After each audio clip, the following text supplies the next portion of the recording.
Арбаңыздар, урматтуу Рухеш ТV каналынын көрүүчүлөрү. Мен сиздерге бүгүн өтө кызык нерсени айтып берейин.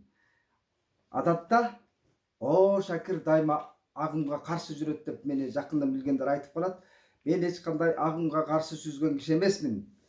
Болгону элди ээрчигим келбейт. Ээрчиме болгум келбейт. Оома болгум келбейт. Өзүмдүн принцибим, өзүмдүн дүйнө таанымым менен жашагым келет. Эми демейде башкаларды сындаган жаным өзүмө сын тагып көрөйүн. Эң улуу уулумду үйлөдүм. Анда ошондогу тойдогу көкөй кести маселелерди айтып берейин. Буга чейин өзүм деле той десе бут үзүлө чуркагандардан эмес элем. Анан бирок балдарыңдын жакшылыгында туруп бергенге аракет кылат экенсиң.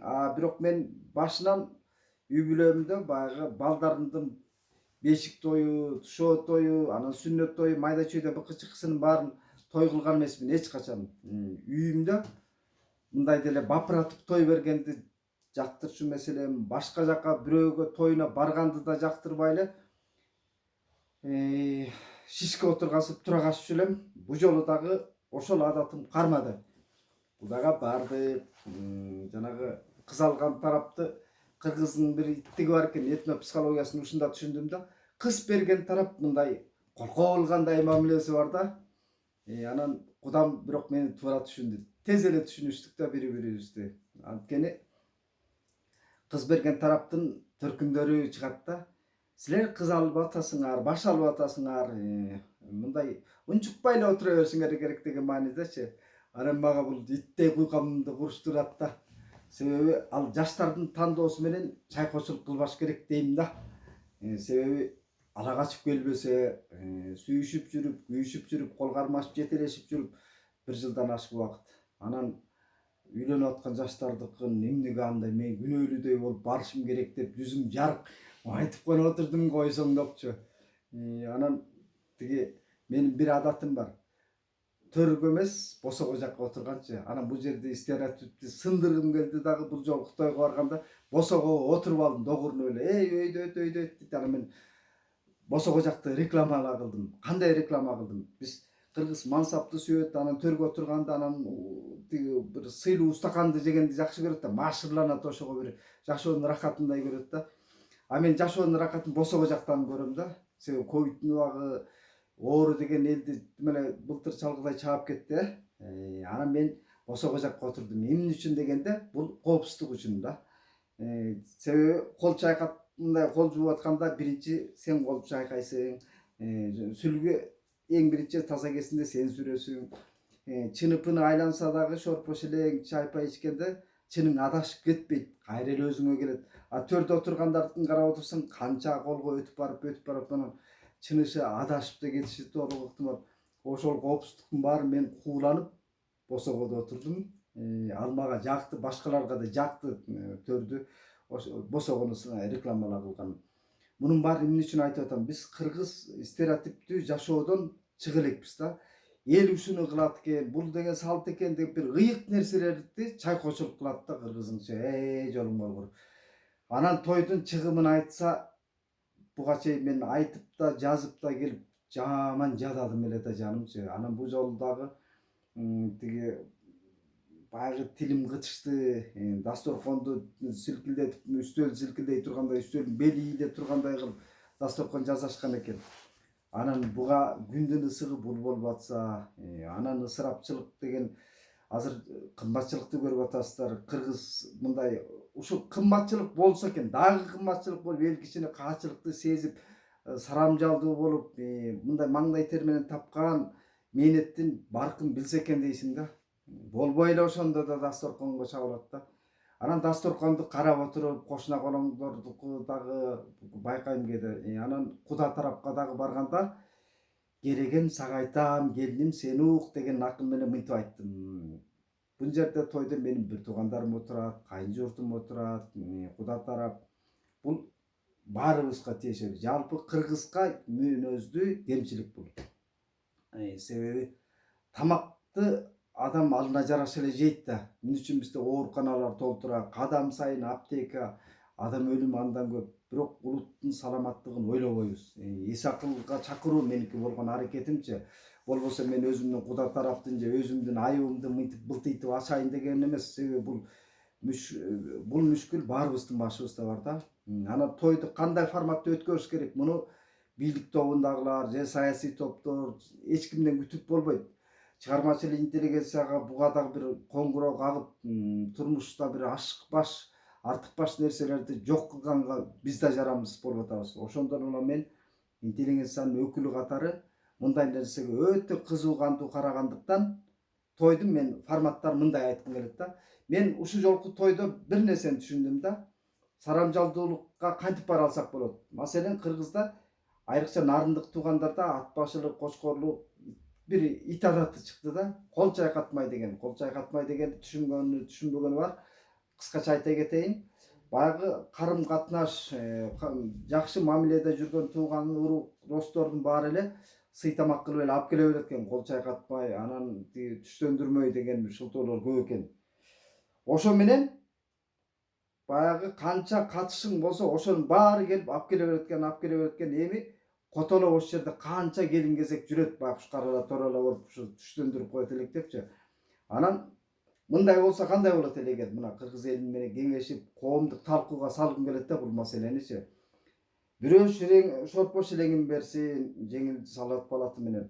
Андан кийинки экинчи тамакты кол чайкатмай да балык жесин. Үчүнчүсүндө мейли тоок же үндүк жесин да. Анан төртүнчүсүнө десерт кылып деле таттуу менен жеп, же болбосо кайсы биринде мөмө жемиштер менен жалаң тамактанып. Ушул 5 тамак кылса болот эле го. А бирок биздики жок. Эттин артынан кайра эт келет да. Анан жакшы жагын да көрдүм. Кыргыз Кудай жалгап баягы мондой кекирткен, черткен тойлор болбой калыптыр. Мындай ошол могуреки тойдо эки тараптын, мен да той бердим, ал да жакта той берди. Баягы бутка чалынган мастар жок. Бул 50 жылда эл жаңгырап кыргыздын ичине тойго болгон жакшы жагы да. Бирок эми ушул сарамжалдык жагына келгенде эле канча ачып кычып тамактар төгүлөт, чара тамактар төгүлөт, бирок биздин үй бүлө ага жол берген жокпуз. Мен мактанайынчы, мактанганды да жакшы көрөм. Маселен, биз жакшы поварыбыз жакшы болгондуктан улам салат, улам кысын жазалып, ачып кычып кетпей, ошол чымчып эле салып берип атып, ошого деле той анан ыраазы болуп отурушты да. Анан той бүткөндөн кийин чара баягы бирдекелер артып үртүп чыттанып кетеби дедик эле, андай болгон жок. Ал үчүн мен келинчегиме да таазим эттим, рахмат кылдым, тойду жакшы тейлеп бердиң деп. Аны мен гана сайрап гана турдум го, элге лекция окуп, акылдуусунуп, ар нерсени айтып, ар балени айтып, бирок муну айтканым эмнеден? Бул кыргызды жаман көргөндөн, жек көргөндөн эмес. Кыргыз бир жакшы өзүбүздөн артык нерселерди, жаман нерселерди жок кылсак, жакшы нерселерди жугузсак деп. Анан мен куда тарапка дагы айтып атканым эмес, бул жалпы кыргыз коомуна айтып атканым да, биз качан сарамжалдуу болуп, бир турмуштагы тойго келген адам эс алып жыргаап отургандай шартты качан түзөбүз да. Бака шака болуп конго көп барган жокпуз. Анан могу ковидти эске алып, чакан топ болуп, улам бөлүп меймандарды күтүп атып, ошо менен тойдон кутулдук да. Бирок той деген той бермей тозок экен Кыргызга. Жанагындай ашыкча чыгымдан качсак, анан тойдун жакшы жери адамдын жан дүйнөсү тазарат экен. Бир урдай белгилүү жазуучу Бейшибай Усубалиев агам менен интервью алып отурсам, ошол киши айтты эле той бергенден кийин. Тойдун бир касиети бар дейт. Үйүңдү коро ташыңды таза шыпырынып, тазаланып, үйдү бир бурчектеринен калтырбай шыпырынып отуруп, тазалап отуруп, адам жан дүйнөң да тазаланат дейт. Себеби конокко келе турган меймандардын тизмесин илип чыгасың. Ошондуктан кээде буяңда кылтыйып жүргөн туугандарың да болот да. Ошолорду да кечирет экенсиң. Ай, тууганым туугандыктан кетет белек кой, чакырам деп ошентип мен жан дүйнөм тазара түштү. Анан коомдо дагы кадырлаштарды чакырып атканда да мынтип карап список түзөт экенсиң дагы, анан эмнегедир мындай адамга болгон мамилең өзгөрөт экен да. Бул жакшы жагын байкадым ушул. Анан кемчилик жактары, биз кыргыз канчалык өзүбүздүн мүчүлүштүгүбүздү, кемчилигибизди канчалык тез көбүрөөк таанысак, Биз келечек муунду, келечек улуттун тагдырын жакшы жолго салабыз да. Өзүбүз чакан калк болсок, анан той тороподо күлүп жайнап эле эмес, кээде той тороподо бир театр көргөндөй дагы керек болсо өнөр посторду камерный театр актерлорун ойнотуп коюп, үй бүлө баалуулуктары жөнүндө жакшы нарктуу сөздөр айтылып отурса, бул ошол үй бүлөдөгү жаңы бүлө куруп аткан жаштарга да тарбия болот да. Бирок биз көп учурда улуу муундагылар жанагы жататкыр экенбиз да жаштарды. Мен себеби жаштардын бөлмөсүнө өзүнчө улам барып аттым да. Тиги биздин келин балабыз менен Эрлан менен Мадина, айта кетейин. Уулумдун аты Эрлан, келиним Мадина. Ошол жаштардын комнатасына кирсем, силерге жагып атабы отуруш десем, баары жактырган жок. Ушунча да көп отурабызбы депчи. Аны жаштардын баары пикир ушул болду. Аны келип берки чоңдордун комнатасына келип айттым да, бөлмөсүнө. Тиякта бизди жаштар сүйүп отурган жок, жактырып отурган жок. Биз тойду башкача кылышыбыз керек деп отуруп, ошентип көңүлдүү кылганга аракет кылдым. Анан бизде кыргыз коомунда үй бүлө институту сыяктуу эле бир институт калыптанып келатат. Өкүл ата деген. Өкүл атага мен кимди өкүл ата кылып тандады дебейсиңерби? Менин кадырлаш досум, эл өкүлү катары парламент трибунасына сүйлөсө дайыма bir аткаруу бийлигин такалап турган, дайыма bir цифралар, аргументтер менен такалап турган досум бар, Абдубахап Нурбаев деген. Анан ал досумдун тегерегиндеги өзүнүн өкүл балдарын да билip жүрөм. Себеби өкүл ата десе көбү чынжырлуу байларды же бир мансапы бийик адамдарга жакындаганды, шыйпаңдаганды жакшы көрүп калды да кыргызча. А мен бир келиним менен уулума бир жаңы чөйрө калыптоодо, ошол үй бүлөмдө балдарым ошол менин дос чөйрөм менен аралашып, жаңы баалуулуктарды, жаңы көз карашты, алдыңкы көз карашты ташынып жүрсө деген ниет менен ошо Абдубахапты Гүлзат Аяшим экөө өкүл ата өкүлүнө кылдык. Мунун мааниси мындай эми. Баягы бул рухий милдети бар да, өкүл ата өкүлүнүн колундачы. Көп учурда ата менен эненин бала менен болгон достук мамиле курулбайт да. Мен келиним босогон аттап келгенде эле эртесиги баш кийим мынтип жүгүнүп койдум агачы. Эмнеге жүгүндү дейсиңер? Келин баламды баягы достук мамиле болсун үчүн ортобузда бир жөн эле кээде биз келинин көрсөт айланайын тиякка үрккөн жылкыдай болуп дыр койгон ата эне кайнене бар да, биз ошондой болбосун деп келин балабыз менен баягы сырдашып, арабыз жакын болуп мындай дистанция кыла бербей жөн эле жасалма болбосун деп, анан ошол өкүл атасы, өкүл энеси дагы бизге рухий көпүрө болсо дейбиз да. Себеби бизде баласы менен дос болоюн деген мамилени ата эне курбайт көп учурда. Келини менен кайнененин ортосунда кырды бычактар болуп калат да. Аны өкүл ата өкүл эненин оозу менен бизге жетип турса жакшы да. Ошол милдет артылды. Андыктан урматтуу кыргыз калкы, мен канчалык биздин улуттун кемчилигин сындабайын, канчалык какшабайын, жаман көрүнбөйүн, бирок биз эс акыл менен жашоого өзүбүздү өзүбүз үндөшүбүз керек. Өзүбүздүн кемчилигибизди өзүбүз таанымайын, өзүбүздүн артыкчылыгыбызды ошол башкаларга жайытканга аракет кылып, кыргыз коомун бир жакшы жагына өзгөртүүгө далалатым бул дагы.